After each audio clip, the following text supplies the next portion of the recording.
Alright, so before we start matting, we want to get the speaker wire run, because we're actually going to cover the speaker mounts with the matting. So we've got here some color-coded Tsunami wiring. We've got 16 gauge here, 18 gauge here. We're going to use this for the mid-range speakers, this for the tweeters. Then we've got some twisted pair 12 gauge that we're going to use for the subwoofer. So just wanted to show you guys this is what's included in our kit. We generally do the red on the right side, blue on the left.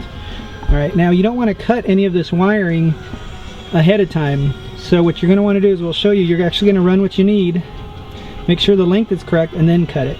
Alright, let's jump into the truck. Alright, so here we have the speaker wire. We're getting ready to install it, and actually I've got it on the wrong side. We've got to get this on the passenger side, because we do red on the right hand side. And then what we're going to do is you want to make sure and run your longest runs first. In this case, we're going to install the amps under the seat. So it doesn't really matter. Both these are pretty short runs, and we probably have way more speaker wire than what we need, because we're simply going to run from here through here under to the amp. Now, if you're mounting your amps in the back here, your front speakers are obviously going to be your longest run. So just kind of plan ahead, think about what you're doing, and make sure you don't burn up your speaker wire by cutting it at the wrong time. I don't cut it until I know for sure I've double checked my length. See these boots here in the door? We're actually going to pop those off. So you get a little close up there.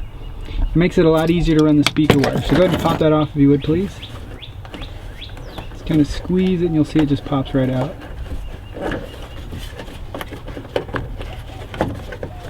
One side, do the top side. You can't see it from here, but same thing, you just pop it out. And it just makes it a lot easier to get the wire through. Now the next thing you're going to use is, believe it or not, I like to use just a simple old coat hanger. We put a hook on it, and we'll show you how to do that next. Alright, first thing we're going to do is take a little silicone spray and spray it down into that rubber boot. And I put quite a bit. The good thing about silicone is it doesn't eat rubber, so be sure you don't use anything that is, I guess, toxic to rubber. So what this is going to do is it keeps any stress from the wires as we're pulling the speaker wire through. Now we're only going to show you the actual speaker wire, but we need to pull speaker and tweeter wire through. So let's just show you how to do one at a time. Okay, first thing we're going to do is we're just taking a simple coat hanger, and we're going to feed it upwards. And the reason you want to feed it up is when you pull down, we only need to pull a little bit of wire back through. You don't want to be feeding a ton of wire through that boot. Okay, next thing he's going to do is right here where we remove that kick panel, there's access. There's a little hole. He's going to feed that over to this side. I kind of can't.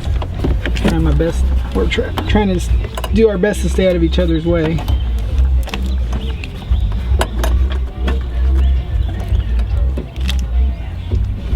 Okay, so see, he's got it through there.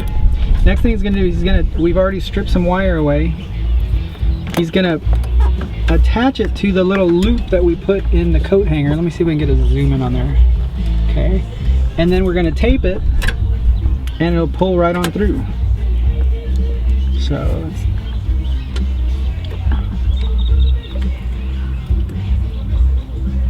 you can tell it's really not that hard to do. It's just a little bit of patience. A couple of these little tips and tricks will help you out. Here's we're using the blue plumber tape. Again, the painter's tape. The reason we're using that tape, it's really easy to remove. And just put a little bit on there, Mike, not too much. And what that does, it helps it from coming loose while he's pulling it through. Okay, so now he's just gonna slide that on through.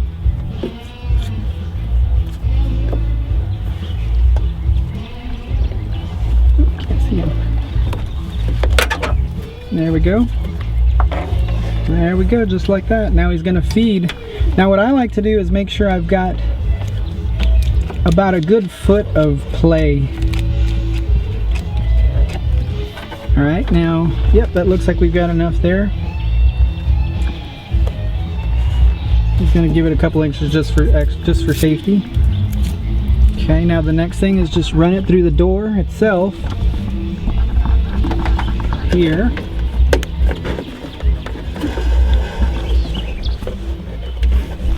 We're going to pop the boot back on. We won't do that till we're done. And then we're ready to roll. So we'll just follow the same steps for all 4 doors. And then what we're going to do here is, well, we'll show you where we end up routing the speaker wire in just a second. All right guys, here you're looking at we've got the speaker adapter in place for the Image Dynamics XS65. We're going to be installing in the front, the tweeter mount. And then we've got the speaker wire run here. This is the tweeter wire, speaker wire here. We showed you how to run that earlier.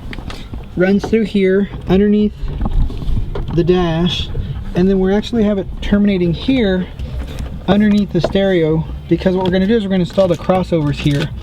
Now remember, we're using that's the component set. The tweeters run separate from the mid-range, so we're going to hide the crossovers here, and we'll show you that in a minute. Alright, a common question I get is, where do you guys put the crossovers? Here's one place we like to put them. Notice the 2 crossovers here. You can also hide them in the little cubby holes underneath the back seats. There's a few places. We'll show you if you're not going to be using an amp, running some wire, where you can put them as well. But anyway, you can see we hit them down here, right below this. Now in the rear door panel, run the rear doors, you're going to notice there's a, can you move that seatbelt for me? Yeah. See that plastic cover right there? To get access to the grommet, you're going to need to pop that off. And the same thing, he's already removed the grommet from the door. And that's how we're going to gain access to the speaker wire. Okay, now in the rear doors, what we did obviously is we ran the speaker wire from here up through the boot here, back here where all the other wires are hidden, down the channel here, and then we ran it underneath the carpet. And then what we're going to do is, I like to take and put some black marks on here, just so I know these are my rear wires. Because the other thing we've got to do is run one more blue wire and one more red wire from the amp that's going to be sitting right here back to the crossovers. And I'll probably do a video just on installing crossover component speakers, just to make sure it's clear. It's pretty easy, but I'll just try and make it easier for you guys. Right, the next thing we're going to do is run the wire from the amp to the crossover. So basically we're just running 2 more wires. And we're going to tie those in a knot up at the top, so we know those are coming from our amp. Again, I used to label these all the time, but with the heat, the labels just fall off over time. So down here, I like to tie a knot in those as well. And then of course, I mark the rears with black. I put a black marker on this one. That way we don't get them confused. Just makes it all easier. Saves you some time from having to figure out which wire is which. All right. Okay, we're installing the Alpine PDX series, and it comes with these connectors. If you look, I'm not sure you can see it here. You see the positive and negative.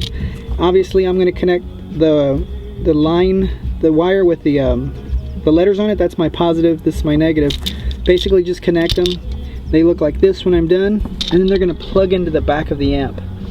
And I'm probably going to do a series. I am going to do a series on how to tune these amps in a little bit easier to follow format. So anyhow, just wanted to show you guys, this is, we've already wired these up, and we'll do an overview before we get everything plugged in. All right, thanks.